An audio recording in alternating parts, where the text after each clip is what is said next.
Paul and Judy. I apologize for the location where I'm doing this video to celebrate you guys' lives and your friendship.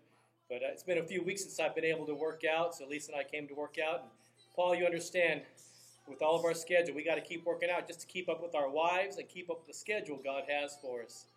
You know, Paul, Judy, I remember Dr. Cole used to say that time, like light, makes things manifest. Given enough time, the true character of an individual or ministry or organization will be made manifest.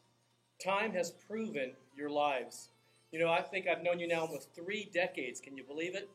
And in 3 decades, I've watched the consistency and the leadership and the heart you have for the emerging generation, but also to see lives transformed, not just individually and in families, but nations. We've not seen yet all that God has in store. I believe Dr. Cole taught us a great principle out of the life of Joseph, that God gives us dreams and visions. We may go through the crucibles of experience, but God will fulfill his dreams and visions. Paul, Judy, I believe this season you're coming into is a time of multiplication, of renewed vision, renewed hopes and dreams, and your leadership and tenacity and perseverance will lead us to a place of greater impact than we've ever seen before. I've watched you do this the last decade, raising up your children and an emerging generation, empowering them, equipping them, encouraging them to come into their prophetic destiny.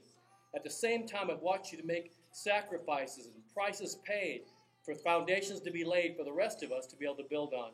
I count it an honor to call you my friend.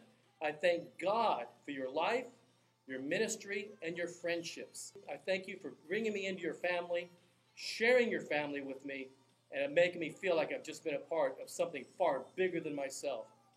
None of us can do what we do without each other. I believe relationships define or give definition to who we are. Truly, part of who I am is because of the investment you've made in my life and the friendships over these years. Let's journey together. Let's see greater things, greater than ever before, and let's see the nations transformed with the manifest presence of God, and that Christ-likeness and manhood are synonymous. Congratulations. We celebrate your life. We celebrate the friendships, and we look forward to journeying and going into great battle and victories in the future. You know, Judy, I want to speak to you for a moment. I've watched your life for nearly these 3 decades. You've always been consistent, always so kind and gracious, a strong, godly woman.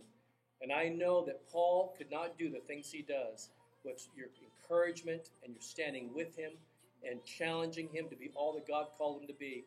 It takes a strong woman who knows who she is in Christ and a godly man who's secure in his identity in Christ to be able to do the things you guys have done. And we see the fruit of that in your children. We see that in the fruit of your family. And we see that in the fruit of your ministry. Paul, Judy, I count it a privilege and an honor. I look forward to battling together, journeying together, and seeing all that God has in store for days and months and years yet to come.